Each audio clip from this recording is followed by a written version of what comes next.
Azerbaijan has now hosted two major United Nations gatherings in the space of just a year and a half. In November 2024, Baku hosted COP29, bringing global attention to climate action, energy transition and sustainable development. More recently, the Azerbaijani capital welcomed the 13th session of the World Urban Forum, where discussions focused on cities, housing resilience and the future of urban life. How will the legacy of these two congregations shape the environmental agenda of a country that remains a major energy producer and exporter while simultaneously pursuing increasingly ambitious sustainability and green development goals? How do they influence thinking about climate resilience, water security, ecological protection, and a long-term relationship between economic growth and environmental responsibility?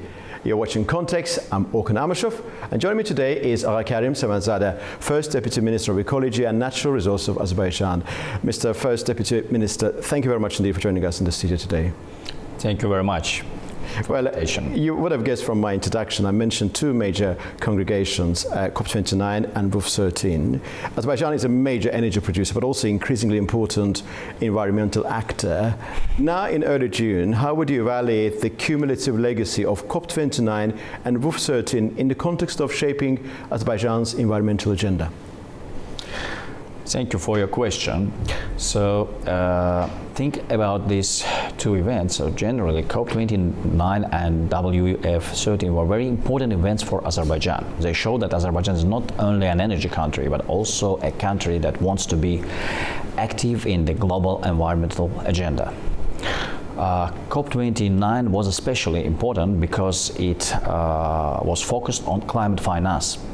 And that's why many people called it Finance COP. One of the key results was an agreement that developed countries should help mobilize at least $300 billion per year by 2035 for developing countries. Another important result was progress on Article 6 of Paris Agreement. In simple words, Article 6 creates a rule for international carbon markets. This can help countries and companies invest more in green projects. For Azerbaijan, COP29 was also a strong diplomatic success. It gave the country more international visibility and showed that Azerbaijan can be a bridge between developed and developing countries. WUF13 also added to legacy. It's focused on safe, resilient and sustainable cities. This is important because climate change is not only about energy. It is about how people live, how cities are built, how communities are protected. So the main message can be simple. COP29 and WUF13 helped Azerbaijan move from being a participant to the global environmental discussion to becoming one of the platforms where this discussion takes place. First Deputy Minister, thank you for your extensive reply. Let's focus on the energy transition. I imagine it can't be as simple as it may appear. We're not just talking about replacing traditional sources with renewable ones, but probably we're talking about something much subtler. Azerbaijani government officials have been talking about investing in green technologies and using the process coming from oil and gas sales. Could you walk us through what is widely described as two-track energy policy of Azerbaijan? Today, Azerbaijan energy policy has two main directions. First, we remain a reliable supplier of oil and gas, especially for Europe. Second, we are moving more actively towards renewable energy and green transition. Gas is important, but the future is also green. So Azerbaijan does not see energy transition as a rejection of traditional energy. We see it as a gradual transformation. Oil and gas remain important for energy security, but at the same time we are investing in solar, wind and other green energy projects. So Azerbaijan have different green energy opportunities. We have strong potential in several areas of clean energy. This includes solar energy, wind energy, hydropower, green electricity export, and future possibility green hydrogen. The Caspian region has good potential for wind energy, and this can become one of the important parts of Azerbaijan's wider green energy development. Baku Energy Week was mainly about oil and gas. Today it is much broad and is now a platform where people discuss renewable energy, hydrogen energy storage, digital technologies, artificial intelligence, smart grids, and even small modular reaction.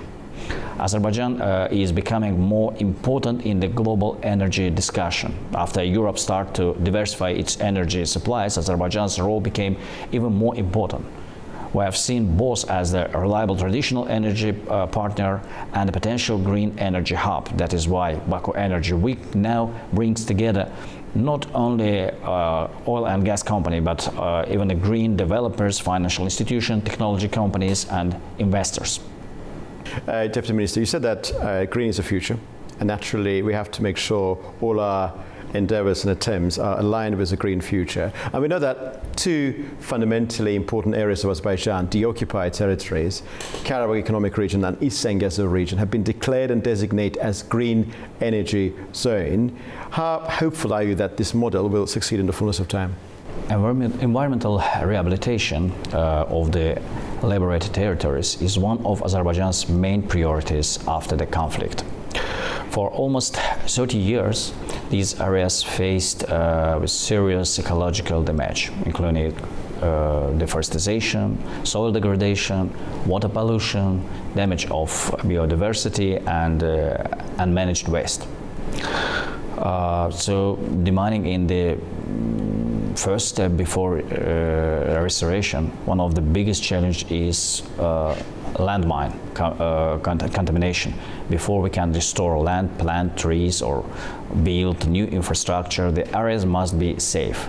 The determining work already carried out by the AnewZ has become an important part of the rehabilitation process and has made it possible to start restoring thousands of hectares of land. We want to build back greener and smarter. Azerbaijan does not want only rebuild roads, houses, and cities. The goal is to rebuild them in a modern and sustainable way. Smart city and smart village projects in Shusha, Dam, Fizuli, and Jabrail are based on digital governance, energy efficiency, climate resilience, and better quality of life. So modern waste management, recycling of construction waste, safe disposal system, reforestation, and biodiversity restoration are becoming important parts of reconstruction. Azerbaijan wants to present these territories as a model of green post-conflict recovery. Forest restoration is important not only in liberated territories, but across the country. Today, forests cover 12.24% of Azerbaijan territories. Our goal is to increase it to 12.5% by 2030. For this purpose, we are planting new forests both inside and outside the state forest funds. The Jabrail Smart Nursery is a practical example. Together with Turkey, Azerbaijan is creating the Jabrail Smart Nursery and Training Center. It will cover about 97 hectares and can produce up to 2 million seedlings per year. It will also include the Friendship Forest and became a training center for forest specialists from Azerbaijan, Turkey, Central Asia, and other countries. Azerbaijan has more than 913,000 hectares of protected areas. This is 10.54% of the country's territory. These areas include 12 national parks, including Ahar Bahar and Ilisun national parks, established just in 2025, as well as 9 nature reserves and 24 wildlife sanctuaries. Work is to expand and improve protected areas is continuing, and our goal is to increase them to 11% by 2030. It will also include new national parks in Karabakh and Eastern Zangezur, covering nearly 90,000 hectares. Digital ecology help us manage nature better. Traditional methods are no longer enough to monitor large forests and protected areas. That's why Azerbaijan is using satellite image, GIS, remote sensing, artificial intelligence, and other digital tools. The Digital Ecology Information System, established by presidential decree in 2025, helped us move from manual control to faster, more transparent, and data-based environmental management. International cooperation makes this work stronger. That's why Azerbaijan works closely with international partners, including FAO, UNEP, and other organizations. This cooperation helps us bring knowledge, technology, and best practice in our environmental restoration work. Well, thank you very much indeed. We extensively talked about green technology, we talked about Azerbaijan's priorities and so forth, but naturally you wouldn't be able to achieve green priorities without the proper, rigorous application of water-sensitive solutions. And water security is a national priority for Azerbaijan. What has been done in this particular field over the past year or so? Water security has become one of Azerbaijan's key national priorities. The main reasons are climate change, less rainfall, growing water scarcity, and the need to use water more efficiently. Azerbaijan depends on transborder rivers, so around 70% of Azerbaijan's fresh water resource come from outside the country. They mainly come through transborder rivers, especially the Kura and Aras basins. This makes water security in Azerbaijan depends not only on our own policy, but also on upstream water use and regional hydrological changes. Climate change is already affecting our rivers, irrigation system, groundwater, and drinking water supply. It also affects water coming from glaciers. This means that we need more modern and efficient water management, which can better respond to climate risks. To respond this challenge, Azerbaijan has adopted the national strategy on efficient use of water resources for 2024-2040. The strategy focuses on reducing water losses, improving irrigation, using desalination treating, and reusing wastewater, and developing digital water management. Baku and Absheron are also the main part of this reform.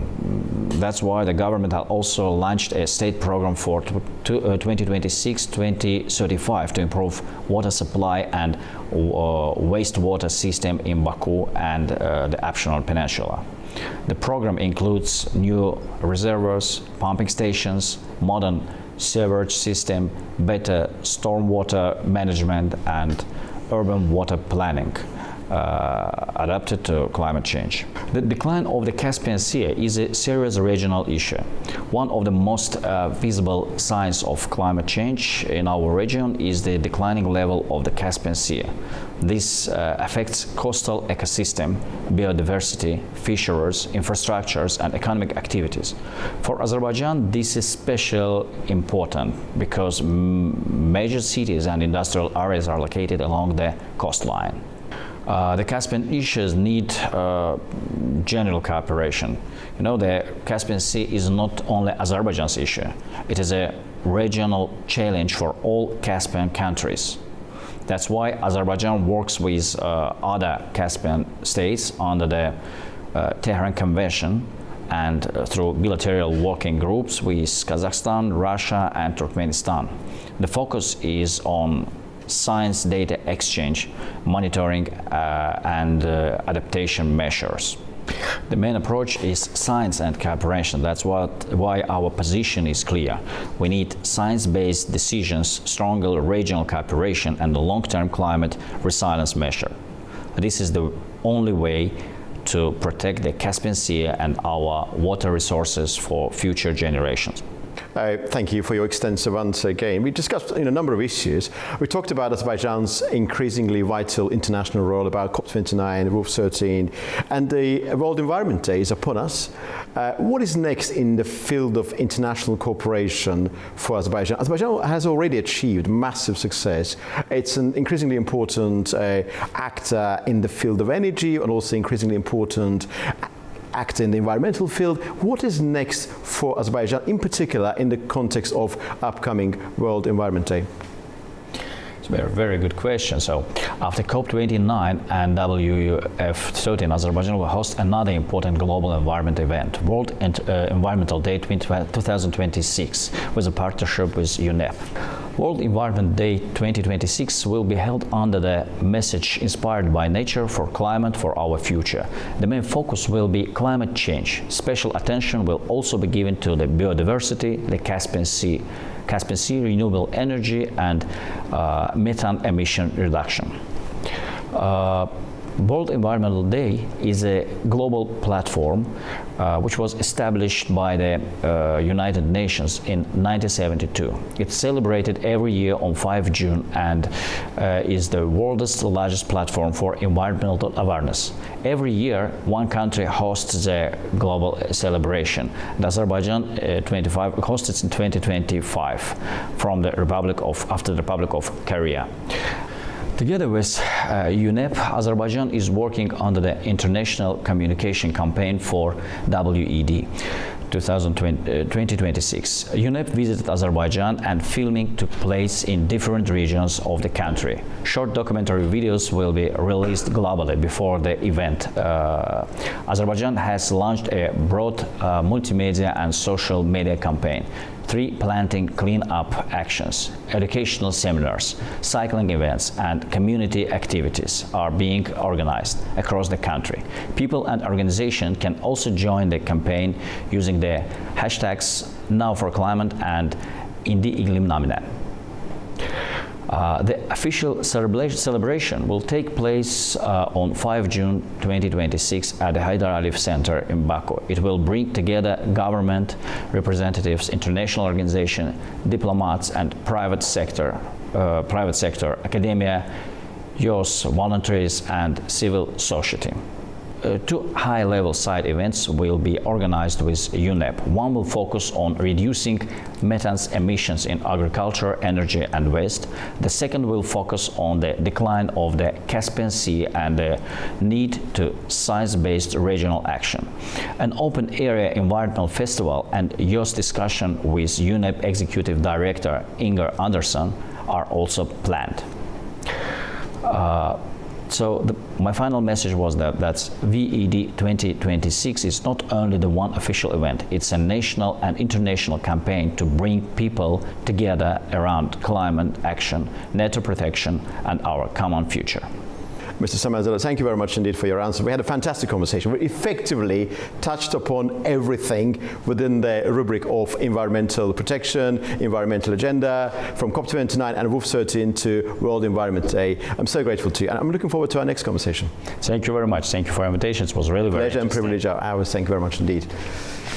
Well, my guest today has been Karim Samanzadeh, First Deputy Minister of Ecology and Natural Resources of Azerbaijan. We discussed a wide range of issues, including the legacy of COP29, the World Urban Forum, Azerbaijan's environmental agenda, the energy transition, ecological restoration, water security, and international environmental cooperation. You're watching Context. I'm Orkan Amashov, and see you very soon indeed.